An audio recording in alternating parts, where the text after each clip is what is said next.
Salve, salve você! Seja muito bem-vindo a mais um vídeo aqui deste canal. Antes de eu falar qualquer coisa, eu vou falar uma coisa que nos últimos vídeos eu não tenho falado. Eu tenho ido direto ao ponto, tenho falado diretamente sobre os assuntos que eu estou trazendo aqui para vocês no canal, mas é muito importante. Se você tem acompanhado os nossos vídeos, acompanhado as nossas aulas e quer financiar este projeto, eu não vou te pedir dinheiro não, tá? Mas há uma forma de você financiar gratuitamente, que é curtindo o vídeo, comentando e compartilhando. Quando você faz isso, você diz para o YouTube que este vídeo está sendo importante, que você está dando valor para este vídeo, que você está aproveitando que este conteúdo é importante e este vídeo vai chegar para mais pessoas. Então, obviamente, se você tem sido abençoado por estes vídeos, você irá abençoar outras pessoas também. Então, conto com o seu apoio nesse sentido e continue acompanhando aqui nossos vídeos. Na aula de hoje, estamos trazendo para vocês, eu estou me dedicando a fazer um estudo panorâmico, completo a respeito da Bíblia, a Palavra de Deus, o livro sagrado, o maior best-seller de todos os tempos. E nas aulas anteriores, nós falamos a respeito do Antigo Testamento, da Antiga Aliança. Fizemos um estudo muito completo sobre isso. Então, se você não sabe o que eu estou falando, está vendo apenas esse vídeo, não conhece, ainda não sabe das aulas anteriores, tem uma playlist no meu canal que você vai ver, chama Série A Bíblia. Você pode assistir desde o primeiro vídeo até este vídeo aqui, ok? Mas fique à vontade para assistir esse, depois voltar nos outros, não tem problema. Por quê? Neste vídeo nós vamos falar a respeito dos primeiros livros do Novo Testamento da Nova Aliança. Quais são? Os 4 evangelhos de Jesus Cristo. Então vamos à nossa aula. Primeira coisa que você deve ter em mente, os 4 primeiros livros da Bíblia são biografias de Jesus. O que é uma biografia? Vai falar sobre a vida de Jesus. Não podemos dizer que sejam biografias propriamente ditas, porque na verdade o foco desses 4 evangelhos é mais, na verdade, a maior parte das histórias contadas dizem respeito a apenas 3 anos, dos 33 anos de vida de Cristo até a sua morte. Então, mas não deixa de ser uma biografia. E aí você me pergunta, mas por que são 4 livros falando sobre a mesma coisa? Porque na verdade são 4 escritores diferentes e que apresentam pontos de vista diferentes a respeito da vida de Cristo. Nós vamos falar sobre cada um deles especificamente. Nós costumamos dizer que para você conhecer a Deus, você precisa conhecer a Bíblia. Para conhecer, na verdade, para entender a Bíblia, você deve aprender a respeito de Jesus Cristo, porque tudo diz respeito a Jesus na Bíblia.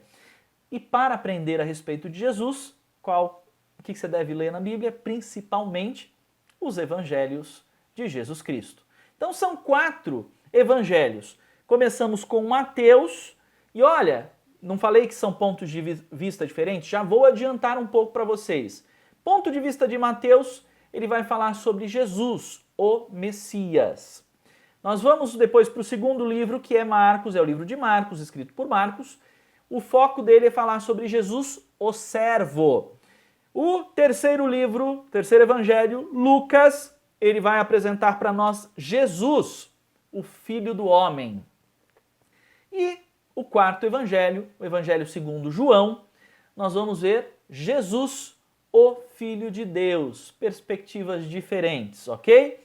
João 14,6, conhecido texto dos evangelhos, nos mostra que a humanidade só pode restaurar seu relacionamento com Deus através de Jesus Cristo. Nós vamos ver mais sobre isso nos evangelhos.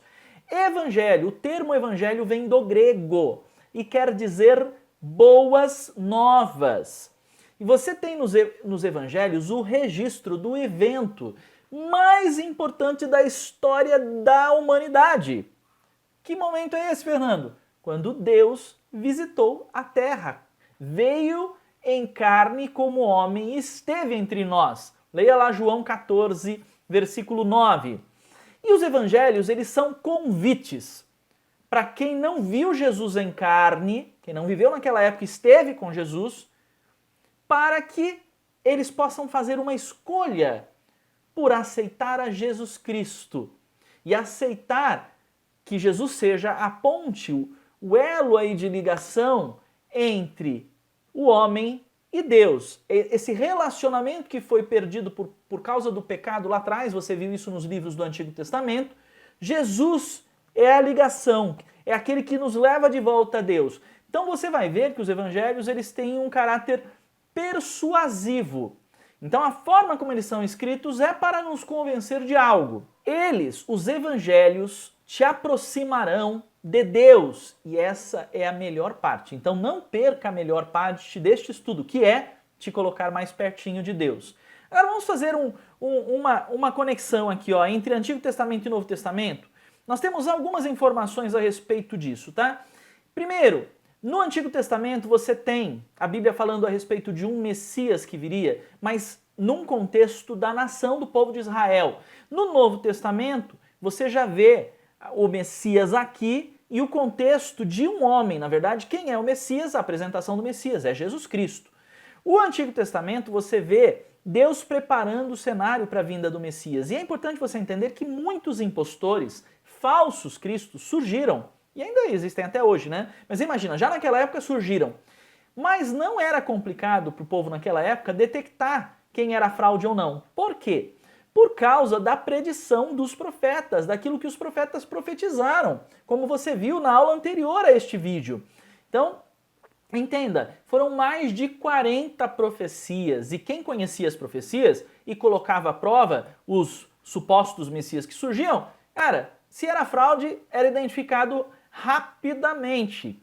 Agora, olha só, então, qual é o tema principal do Antigo Testamento? O Messias está vindo à Terra, está vindo, está chegando. O tema do Novo Testamento, Jesus é o Messias.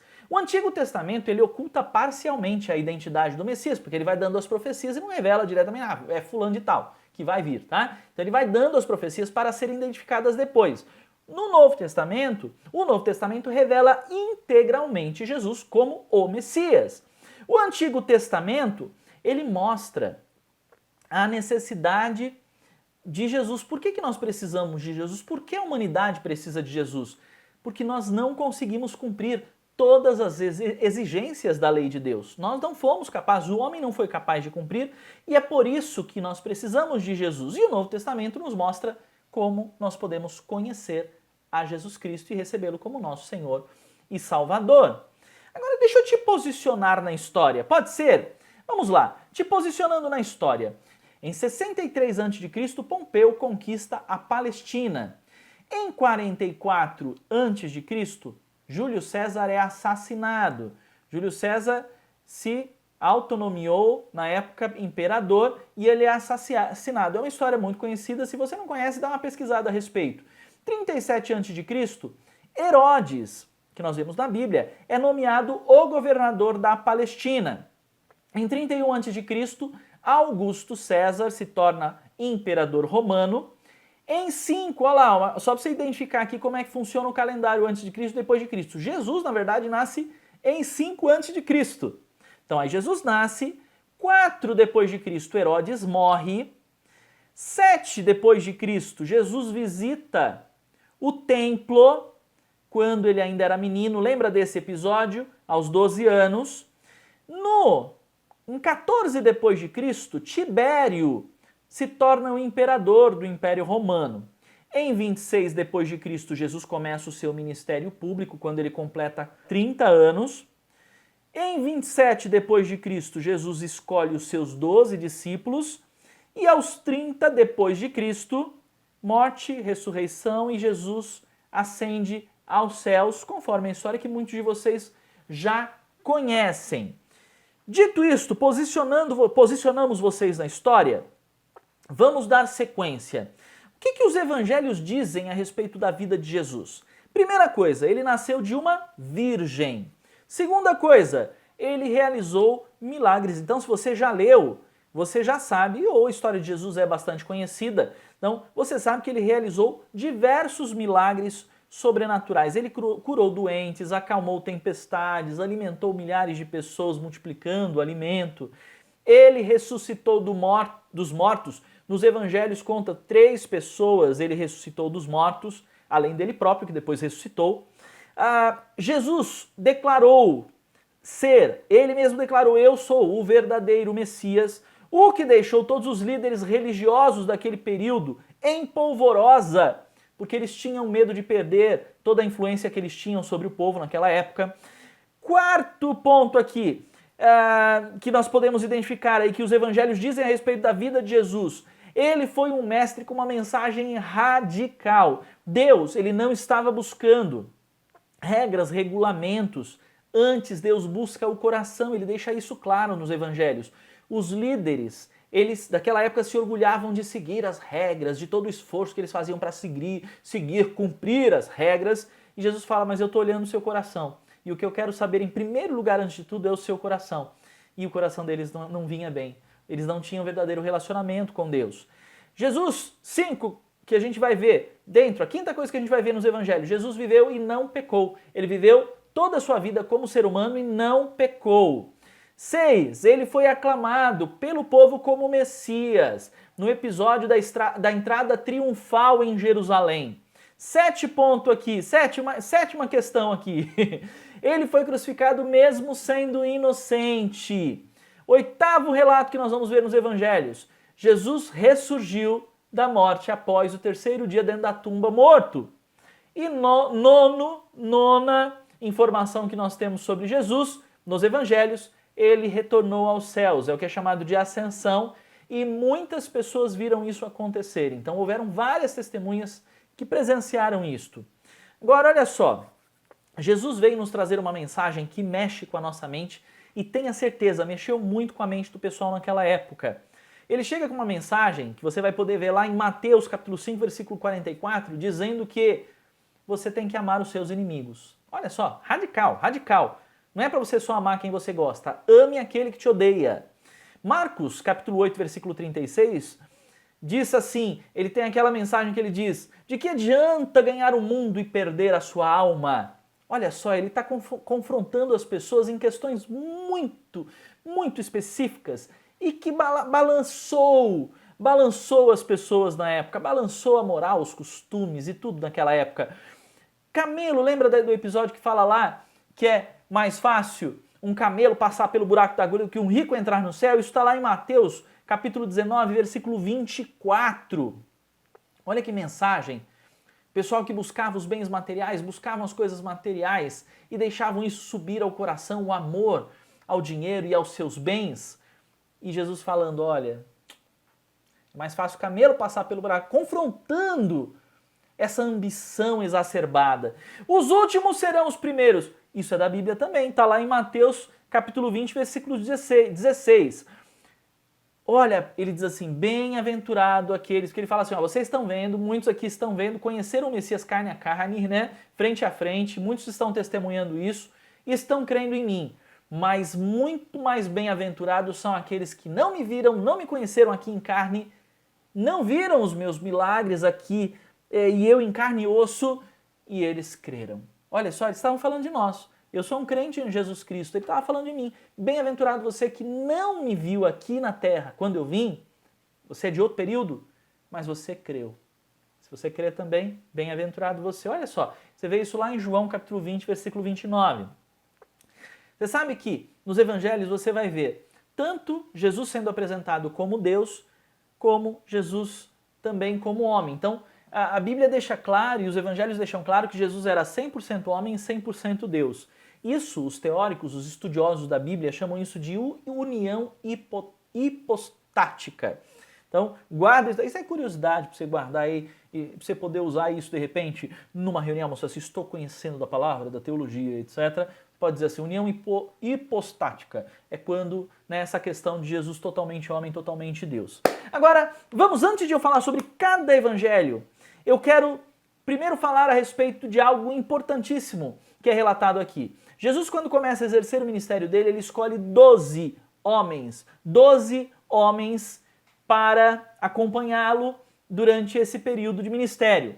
Então, ele buscou 12 homens que tivessem um coração comprometido com ele, com o objetivo de mudar, transformar o mundo. Os 12 discípulos. Se você identificar o que significa discípulo, discípulo quer dizer aprendiz ou seguidor. E Jesus, desde que os escolheu até a sua morte, esteve ensinando os discípulos que A Bíblia mostra que aprendiam vagarosamente, mas Jesus, muito paciente, por parábolas, enfim, ensinou e treinou 12 discípulos para, depois da sua morte, continuarem levando a mensagem do Evangelho adiante. E é interessante, desses 12 discípulos, 3 eram mais próximos de Jesus. E você vai ver relatos de quando, olha, eles estavam em momentos específicos da vida de Jesus, eles estavam lá juntos. Na transfiguração, você pode ver esse episódio em Marcos capítulo 5, versículo 37. No Monte das Oliveiras, você vai ver isso em Marcos capítulo 13, versículo 3. E lá no Jardim do Getsemane, Marcos capítulo 14, versículo 33. Quem eram estes discípulos? Simão Pedro, talvez o mais famoso e o mais franco de todos os discípulos. Pescador, antes de conhecer Jesus, irmão de André, a Bíblia relata, também foi discípulo. A Bíblia conta sobre ele, que ele andou sobre as águas, você vai ver isso lá em Mateus 14. Conta também que ele cortou a orelha de um soldado, você vai ver isso lá em João capítulo 18. Ele negou Jesus por 3 vezes, está lá em João 18 esse relato. Mas ele se arrependeu, veja lá em Lucas 22, 62, versículo 62. E ele foi um dos principais líderes da igreja primitiva. E ele tinha um relacionamento bastante dinâmico com Jesus, tá? Por que você diz isso, Fernando? Se você ler lá Mateus 16, versículo 18 e 23, você vai ver que numa mesma situação, ele teve uma revelação fantástica de Cristo, e aí Cristo falou assim, parabéns, você teve uma revelação, eu sou o Cristo mesmo. E de repente ele falou uma bobagem, e aí Jesus falou para ele assim, para trás de mim, Satanás, você imagina? No mesmo episódio, no mesmo momento? Então com certeza foi um relacionamento bastante dinâmico. Qual o segundo discípulo mais próximo de Jesus? Tiago. Tiago tinha uma parceria antes de conhecer Jesus na pesca. Era sócio, aí vamos dizer assim, de Pedro e de André, seu irmão. Então Tiago, junto com o seu irmão mais jovem, que chamava João, tá? Você vai ver, a gente já vai falar de João, e o Pedro e André, eles tinham uma sociedade, pescavam e tal, e os 4 abandonaram o seu negócio para seguir a Jesus. Foi um tanto impetuoso, o Tiago, ele foi um tanto impetuoso. Também por que você fala isso, Fernando?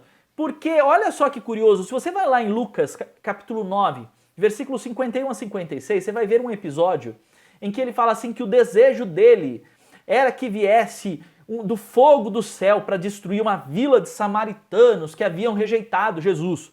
Olha só aqui, eita, que nervosismo, que coisa, não, eu quero. E aí Jesus vai lá e repreende, fala, não é assim, queridão, não é assim que você tem que pensar e tal. E aí até nesse episódio, Jesus chamou ele e o irmão de filhos do trovão, por causa dessa ira que eles apresentaram ali. Ele disse a Jesus que ele estaria disposto a beber do cálice da tristeza de Cristo. É mais ou menos como ele dissesse assim, não, se for o caso eu morro no seu lugar. O que não aconteceu, mas curiosamente, ele foi, de todos os discípulos, ele foi o primeiro discípulo a ser morto. Você tem essa informação lá em Atos capítulo 12, versículos 1 e 2, tá? E, provavelmente, se você já leu os evangelhos, você sabe que há um discípulo que era ainda mais próximo de Jesus, João, que a Bíblia fala que era o discípulo que Jesus mais amava e o único que esteve presente na crucificação. Leia lá João 19, versículos 26 e 27. Com Tiago, eles pediram que quando Jesus estivesse na glória e eles também, que eles tivessem o direito de se assentar à direita e à esquerda. Esse episódio você pode ler lá em Marcos 10, versículo 37. E ele morreu tendo visões do céu, vendo o trono de Jesus enquanto ele escrevia o último livro da Bíblia, que também vamos estudar aqui, que é o livro de Apocalipse. Agora, além destes 3 discípulos, nós tínhamos aí mais 9, mas há menos informações sobre estes 9 e eu vou apresentar para vocês agora. Então, por exemplo, temos aqui André, eu citei André antes, né? Então, porque André, olha só, antes ele era discípulo de João Batista. Lembra de João Batista? A gente vai tocar no assunto, vamos falar sobre ele. Primo de Jesus, que começou a pregar que Jesus viria antes de Jesus vir. Então, ele aceitou, André aceitou Jesus e logo contou para o seu irmão, quem era o irmão de André mesmo, acabei de falar, Pedro. Então, mas antes André já era discípulo de João Batista. Filipe, outro discípulo, também era discípulo de João Batista. E ele foi, a Bíblia relata que ele trouxe Natanael para Cristo. Natanael se converteu através do testemunho e da pregação de Filipe. Ele e André apresentaram Jesus para alguns gregos curiosos. Este é um fato relatado lá em João capítulo 12, versículos de 20 a 22. Mais um discípulo, Bartolomeu. Sabe esse que a gente acabou de dizer que Filipe trouxe para Cristo? Bartolomeu na Bíblia também é chamado de Natanael. Então ele também era conhecido como Natanael. Então Filipe trouxe Bartolomeu, Natanael, para Cristo. E foi ele que disse, talvez você já tenha ouvido, uma frase assim, peraí, de Nazaré pode sair alguma coisa boa? Porque quando foram falar de Jesus para ele, Jesus foi criado em Nazaré. E aí, poxa, lá não era um lugar que prestasse muito, não tinha muita gente boa que saía de lá não. Ei, Jesus foi de lá? Que isso, então, mas tem coisa boa que sai de lá? Foi ele que disse esse negócio, tá? Agora, olha que interessante. Filipe o convenceu, peraí, não tire conclusões precipitadas, veja por você mesmo. E quando ele conheceu a Jesus, ele realmente o reconheceu como filho de Deus e o aceitou e se tornou um discípulo. Nós temos Mateus. Mateus é um discípulo e que escreveu o primeiro livro, o primeiro evangelho. Ele também, em alguns momentos, você vai encontrar na Bíblia, ele sendo chamado de Levi.